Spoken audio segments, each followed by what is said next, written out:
ನಮಸ್ಕಾರ ಸ್ನೇಹಿತರೆ, ಸ್ವತ್ತುವಾಡೆಗೆ ಸ್ವಾಗತ. ನಾನು ಕಾರ್ತಿಕ್. ಈ ವಿಚಾರದಲ್ಲಿ ರಾಹುಲ್ ಗಾಂಧಿ ಅವರ ಮೌನ ಬೇಕೆ? ಯಾವುದದು ವಿಚಾರ? ದೆಹಲಿಯ ಜಂತರ್ ಮಂತರ್ನಲ್ಲಿ ನೀಟ್ ಪ್ರಶ್ನೆ ಪತ್ರಿಕೆ ಸೋರಿಕೆ ವಿಚಾರಕ್ಕೆ ಸಂಬಂಧಪಟ್ಟಂತೆ ಸುದೀರ್ಘವಾದಂತಹ ಪ್ರತಿಭಟನೆ ನಡೆಯುತ್ತೆ. ಜುಲೈ 20ನೇ ತಾರೀಕು ಅವರು ಸಂಸತ್ ಚಲೋ ಅಂಥೇಳಿ ಘೋಷಣೆ ಮಾಡಿರ್ತಾರೆ.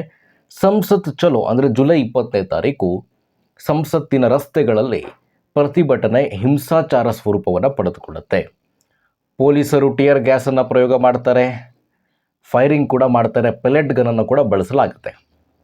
ಅಲ್ಲಿ ಪ್ರತಿಭಟನೆಯ ಹೆಸರಿನಲ್ಲಿ ಕೆಲವು ಗೂಂಡಾಗಳು ಬಂದಿರ್ತಾರೆ. ಅವರಿಂದ ಪೊಲೀಸರ ಮೇಲೆ ಹಲ್ಲೆ ಆಗುತ್ತೆ. ಕೆಲವು ಪೊಲೀಸರ ತಲೆ ಒಡೆಯತ್ತಲ್ಲಿ. ರಾಹುಲ್ ಗಾಂಧಿ ಸಾಹೇಬರು ವಿದ್ಯಾರ್ಥಿಗಳ ಮೇಲೆ ಪೆಲೆಟ್ ಗನ್ನನ್ನು ಯಾಕೆ ಬಳಸಿದ್ರಿ ಅಂತ ಪ್ರಶ್ನೆ ಮಾಡ್ತಾ ಇದ್ದಾರೆ. ಅಮಿತ್ ಶಾ ಅವರು ರಾಜೀನಾಮೆ ಕೊಡಬೇಕು ಅಂತೇಳಿ ಪ್ರಶ್ನೆ ಮಾಡ್ತಾ ಇದ್ದಾರೆ.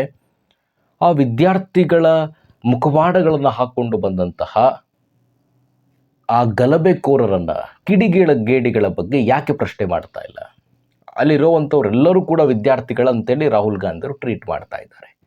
ಈ ವಿಚಾರಕ್ಕೆ ಸಂಬಂಧಪಟ್ಟಂತೆ ಯಾವ ಪೊಲೀಸರು ಹಲ್ಲೆಗೊಳಗಾಗಿದ್ದರು, ಯಾರಿಗೆ ಆಸ್ಪತ್ರೆಯಲ್ಲಿ ಚಿಕಿತ್ಸೆಯನ್ನು ಪಡೆದುಕೊಳ್ತಾ ಇದ್ದಾರೆ, ಅವರ ಕುಟುಂಬಸ್ಥರು ಒಂದು ಸುದ್ದಿಗೋಷ್ಠಿಯನ್ನು ದೆಹಲಿಯಲ್ಲಿ ನಡೆಸಿದರು. ಇವತ್ತು ಅವರು ತಮ್ಮ ಆಕ್ರೋಶವನ್ನು, ಆಕ್ರಂದನವನ್ನು ವ್ಯಕ್ತಪಡಿಸಿದ್ರು.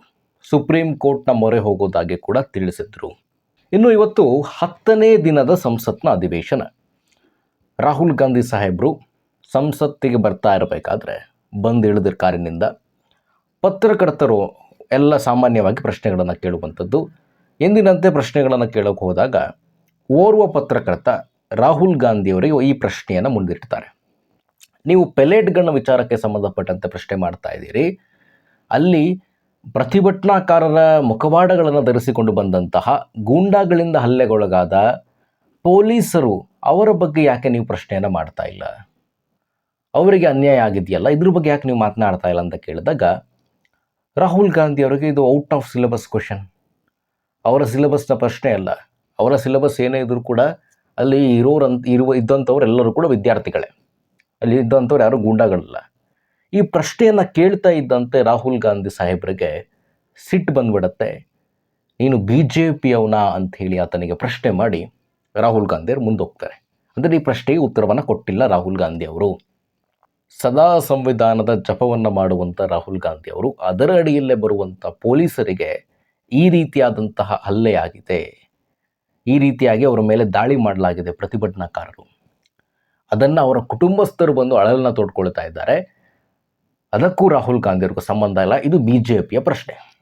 ಒಟ್ಟಾರೆಯಾಗಿ ಅವರ ಸಿಲೆಬಸ್ನ ಹೊರತುಪಡಿಸಿ ಅವರು ಯಾವ ವಿಚಾರಗಳನ್ನು ಮಾತನಾಡ್ತಾರೆ ಆ ವಿಚಾರಗಳನ್ನು ಹೊರತುಪಡಿಸಿ ಬೇರೆ ಪ್ರಶ್ನೆಗಳನ್ನು ಕೇಳಿದ್ರೆ ಅವರು BJPಯವ್ರು ಆಗಿಬಿಡ್ತಾರೆ. ಇದು ಒಂದು ರೀತಿ ಈ ದೇಶದಲ್ಲಿ ಒಂದು ಸಂಪ್ರದಾಯದಂತೆ ಆಗಿಬಿಟ್ಟಿದೆ. ಏನಾದರೂ ಕೂಡ ವಿರೋಧ ಪಕ್ಷದಲ್ಲಿರುವಂಥವರಿಗೆ ನೀವು ಈ ವಿಚಾರಗಳಲ್ಲಿ ತಪ್ಪು ಮಾತನಾಡಿದ್ದೀರಿ ನೋಡಿ, ಇದಕ್ಕೆ ನಿಮ್ಮ ಉತ್ತರ ಏನು ಅಂತ ಕೇಳಿದಾಗ ನೀನು BJPಯವನ. ಇದು ರಾಹುಲ್ ಗಾಂಧಿ ಮಾತ್ರ ಅಲ್ಲ, ಬಹಳಷ್ಟು ವಿರೋಧ ಪಕ್ಷದ ನಾಯಕರಿಗೆ ಈ ಕಾಯಿಲೆ ಅಂಟ್ಕೊಂಬಿಟ್ಟಿದೆ. ನೀನು BJPಯವನು ನೋಡು, ನೀನು BJP ಬಕೆಟ್, ನೀನು BJP ಏಜೆಂಟು. ಇದನ್ನು ಸಮರ್ಥವಾಗಿ ಎದುರಿಸುವಂತಹ ಸಾಮರ್ಥ್ಯ ಪತ್ರಕರ್ತರಿಗಿದೆ. ಆದರೆ ಕೆಲವು ಪತ್ರಕರ್ತರು ಇದಕ್ಕೆಲ್ಲೇ ಆನ್ ಸ್ಪಾಟಲ್ಲಿ ಉತ್ತರ ಕೊಡಲಿಕ್ಕೆ ಪ್ರಯತ್ನ ಪಡ್ತಾರೆ. ಇನ್ನು ಕೆಲವರು ನಮ್ಮ ವೃತ್ತಿಯೇ ಅಂಥದ್ದು ಅಂತೇಳಿ ಸುಮ್ಮನಾಗ್ಬಿಡ್ತಾರೆ. ಇದಕ್ಕೆ ಸ್ಟ್ರಾಂಗ್ ಆಗಿ ಉತ್ತರ ಕೊಡಬೇಕು. ಈ ಗೋಧಿ ಮೀಡಿಯಾ ಅಂತಲೂ ಕೂಡ ಹೇಳ್ತಾರೆ.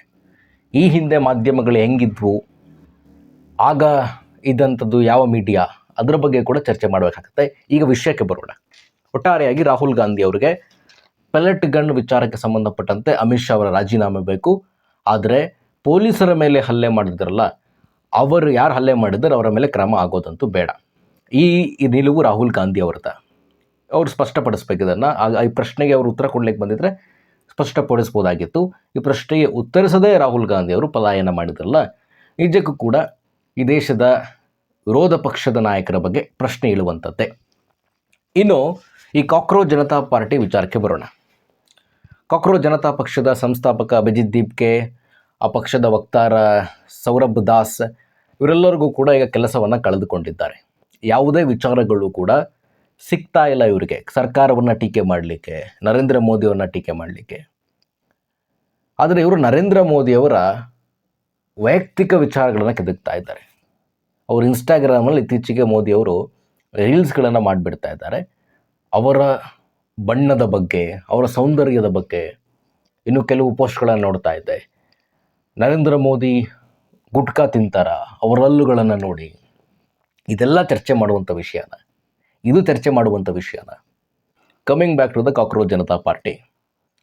ನೀಟ್ ಪ್ರತಿಭಟನೆ, ಧರ್ಮೇಂದ್ರ ಪ್ರಧಾನ್ ರಾಜೀನಾಮೆಯನ್ನು ಯಾವುದೇ ಕಾರಣಕ್ಕೂ ಕೇಂದ್ರ ಸರ್ಕಾರ ತೆಗೆದುಕೊಳ್ಳೋದಿಲ್ಲ. ಹೀಗೆ ಇದನ್ನು ಆಗಸ್ಟ್ 14 ತನಕ ನಾವು ಇದನ್ನು ಪುಷ್ ಮಾಡ್ಕೊಂಡು ಹೋಗ್ಬೋದು ಅಂಥೇಳಿ ಅಂದ್ಕೊಂಡಿದ್ರು. ಆದರೆ ಕೇಂದ್ರ ಸರ್ಕಾರ ಮತ್ತು ಧರ್ಮೇಂದ್ರ ಪ್ರಧಾನ್ ಇದಕ್ಕೆ ಅವಕಾಶವನ್ನು ಕೊಡಲಿಲ್ಲ. ರಾಜೀನಾಮೆಯನ್ನು ಧರ್ಮೇಂದ್ರ ಪ್ರಧಾನ್ ಕೊಟ್ಟರು. ಅಲ್ಲಿಂದ ಇವರು ಒಂದು ರೀತಿಯಾಗಿ ಯಾವ್ಯಾವ ವಿಚಾರಗಳನ್ನ ಚರ್ಚೆ ಮಾಡ್ತಾ ಇದ್ದಾರೆ ಅಂತ ಹೇಳಿದ್ರೆ ಅವರು ಅವರಾಗೆ ಎಕ್ಸ್ಪೋಸ್ ಆಗ್ತಾ ಇದ್ದಾರೆ, ಅವರಾಗೆ. ಈಗ ರಾಹುಲ್ ಗಾಂಧಿ ಅವರು ಹೇಗೆ ಗೃಹ ಸಚಿವ ಅಮಿತ್ ಶಾ ರಾಜೀನಾಮೆ ಕೊಡಬೇಕು, ಅವರ ಅಕೌಂಟಬಿಲಿಟಿಯನ್ನು ತೆಗೆದುಕೊಳ್ಬೇಕು ಅಂತ ಪ್ರಶ್ನೆ ಮಾಡ್ತಾರಲ್ಲ, ಅದೇ ರೀತಿ CJPಯ ಸೌರಭ್ ದಾಸು ಕೂಡ ಅಮಿತ್ ಶಾ ರಾಜೀನಾಮೆ ಕೊಡಬೇಕು ಅಂತ. 0.1% ಕೂಡ ಅದು ಸಾಧ್ಯವಾಗದಂಥ ವಿಷಯವಿಡಿ. ಅಮಿತ್ ಶಾ ರಾಜೀನಾಮೆ ಕೊಡಬೇಕು ಅಂತ. ಅಮಿತ್ ಶಾ ರಾಜೀನಾಮೆ ಕೊಡಬೇಕು. ಇವರು ಯಾಕೆ ಅಮಿತ್ ಶಾ ಅವರ ಹಿಂದೆ ಬಿದ್ದಿದ್ದಾರೆ ಅಂತ ಹೇಳಿದ್ರೆ, ಈ ಕೇಂದ್ರ ಸರ್ಕಾರದ ಪ್ರಸ್ತುತ ಹುದ್ದೆಗಳ ಪ್ರಕಾರ ನರೇಂದ್ರ ಮೋದಿ ಅವರು ಉನ್ನತ ಸ್ಥಾನದಲ್ಲಿದ್ದರೂ ಕೂಡ ತಂತ್ರಗಾರಿಕೆಯನ್ನು ರೂಪಿಸುವುದರಲ್ಲಿ ಅಮಿತ್ ಶಾ ಚಾಣಾಕ್ಷ. ಎಲೆಕ್ಷನ್ ಆಗಿರ್ಬೋದು ಅಥವಾ ಈಗ ಬರ್ತಾ ಇರುವಂತಹ ಮತ್ತು ಬರುವ ಸಾಧ್ಯತೆ ಹೆಚ್ಚಿನ ಪ್ರಮಾಣದಲ್ಲಿರುವಂತಹ ಡಿಲಿಮಿಟೇಷನ್ ಬಿಲ್ಲು ಕೂಡ ಈ ಅಮಿತ್ ಶಾರನ್ನು ಹೇಗಾದರೂ ಮಾಡಿ ರಾಜೀನಾಮೆ ಕೊಡಿಸ್ಬೇಕು, ಈ ರೀತಿಯಾದಂತಹ ಯೋಚನೆಯನ್ನು CJP ಅವರು ಮಾಡ್ತಿದ್ದಾರೆ ಅನಿಸುತ್ತೆ. ಇದು ನಾನು ಹೇಳಿದಲ್ಲ, 0.1% ಕೂಡ ಸಾಧ್ಯವಾಗದಂಥ ಮಾತು. ಅಮಿತ್ ಶಾ ರಾಜೀನಾಮೆ ಕೊಡೋದಿಲ್ಲ, ಇದು ಚರ್ಚೆ ಮಾಡುವಂಥ ವಿಷಯವೇ ಅಲ್ಲ. ಈ CJP ಅವರು ನರೇಂದ್ರ ಮೋದಿ ಅವರ ವೈಯಕ್ತಿಕತೆಯನ್ನು ಕೆಣಕ್ತಾ ಇದ್ದಾರೆ, ಅಮಿತ್ ಶಾ ಅವರ ವೈಯಕ್ತಿಕತೆಯನ್ನು ಕೆಣಕ್ತಾ ಇದ್ದಾರೆ. ನೀವು ಇಡೀ ಸಮಾಜದ ಪರವಾಗಿ ನೀವು ಮಾತನಾಡೋದೇ ಆದರೆ, ನೀವು ಈ ಸಿಸ್ಟಮಿನ ಬಗ್ಗೆ ಮಾತನಾಡೋದೇ ಆದರೆ, ಪ್ರಶ್ನೆ ಪತ್ರಿಕೆ ಎಲ್ಲಿ ಸೋರಿಕೆ ಆಗುತ್ತೋ ಅಲ್ಲಿ ನಾವು ಇರ್ತೇವೆ ಅಂತೇಳಿ ಹೇಳೋದೇ ಆದರೆ, ಪಂಜಾಬು, ಕರ್ನಾಟಕ, ಜಾರ್ಖಂಡು ಯಾಕೆ ಕಾಣಿಸ್ತಾ ಇಲ್ವಾ ಅಲ್ಲಿ? ಅದು ನಿಮ್ಮ ಕಣ್ಣಿಗೆ ಬೀಳ್ತಾ ಇಲ್ವಾ ಕಾಕ್ರೋಚ್ ಜನತಾ ಪಕ್ಷದವರೇ? ಸ್ನೇಹಿತರೆ, ಆರಂಭಿಕವಾಗಿ CJP ಬಂದಾಗ ಏನೋ ಒಂದು ಬದಲಾವಣೆ ತರ್ಬೋದು ಇವರು, ಈ VIP ಕಲ್ಚರ್ಗಳೆಲ್ಲ ಬದಲಾಗಬಹುದು, ಈ ನಿಟ್ಟಿನಲ್ಲಿ ಎಲ್ಲರೂ ಕೂಡ ಯೋಚನೆ ಮಾಡ್ತಿದ್ರು. ಯಾವಾಗ ಇವರು ನೀಟ್ ಪ್ರಶ್ನೆ ಪತ್ರಿಕೆ ವಿಚಾರವನ್ನು ಕೈಗೆತ್ಕೊಂಡ್ರು, ಸೋರಿಕೆ ಆಗಿರೋ ವಿಚಾರವನ್ನು ಕೈಗೆತ್ಕೊಂಡ್ರು, ಆಗ ಅವರ ವೇದಿಕೆಗೆ ಯಾರನ್ನ ಕರೆಸಿದ್ರು, ಅವರು ಬಾಯಲ್ಲಿ ಬಂದಂಥ ಮಾತುಗಳೇನು, ಸಂಸತ್ತಿಗೆ ಮುತ್ತಿಗೆ ಆಗ್ತೀವಿ ಅಂತ ಹೇಳಿದ್ದೇನು, ಈಗಲೂ ಆ ಸೌರಭ್ ದಾಸ್ನ ಹೇಳಿಕೆ ಒಂದು, ಯಾರು ಅವಾಚ್ಯ ಶಬ್ದಗಳಿಂದ ನಿಂದೆ ಮಾಡಿದ್ದಾರಲ್ಲ ಅವ್ರ ಮೇಲೂ ಕೂಡ ನೀವು FIRನ ಹಾಕಬಾರದು ಅಂತ. ಇವರನ್ನ ನಂಬ್ಕೊಂಡು ದೇಶ ಕೊಡೋಕ್ಕಾಗತ್ತೆ ಇವ್ರ ಕೈಯಲ್ಲಿ?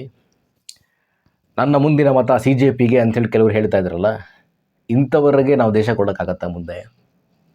ಇಂದೆಲ್ಲ ನಾಳೆ BJP ಅಧಿಕಾರವನ್ನು ಕಳ್ಕೊಳ್ಬೋದು, ಕಾಂಗ್ರೆಸ್ ಬರಬಹುದು, ಬೇರೆ ಪಕ್ಷ ಬರಬಹುದು. ಆದರೆ ಯಾರು ನಮ್ಮ ಹಿತವನ್ನು ಕಾಯ್ತಾರೆ ಅವರಿಗೆ ನಮ್ಮ ಮತ ಇರಬೇಕು. ಈ ದೇಶ ಬಲಿಷ್ಠವಾದಂಥ ವಿಪಕ್ಷವನ್ನು ಹೊಂದಿಲ್ಲ, ಬಲಿಷ್ಠವಾದ ಪ್ರಧಾನಿಯನ್ನು ಹೊಂದಿದೆ. ಧೈರ್ಯವಾಗಿ ಹೃದಯಪೂರ್ವಕವಾಗಿ ಮಾತನ್ನು ಹೇಳ್ತೀನಿ, ಬಲಿಷ್ಠವಾದಂಥ ಪ್ರಧಾನಿಯನ್ನು ನಮ್ಮ ದೇಶ ಹೊಂದಿದೆ, ಬಲಿಷ್ಠವಾದ ವಿಪಕ್ಷ ನಾಯಕನ ಹೊಂದಿಲ್ಲ ನಮ್ಮ ದೇಶ ಅಂತ ಹೇಳ್ತಾ ಇವತ್ತಿನ ಈ ಸಂಚಿಕೆ ಮುಗಿಸ್ತಾ ಇದ್ದೀನಿ. ಸ್ವತ್ವಾಣಿ, ಇದು ಸ್ವಂತಿಕೆ ಧ್ವನಿ. ನಮಸ್ಕಾರ.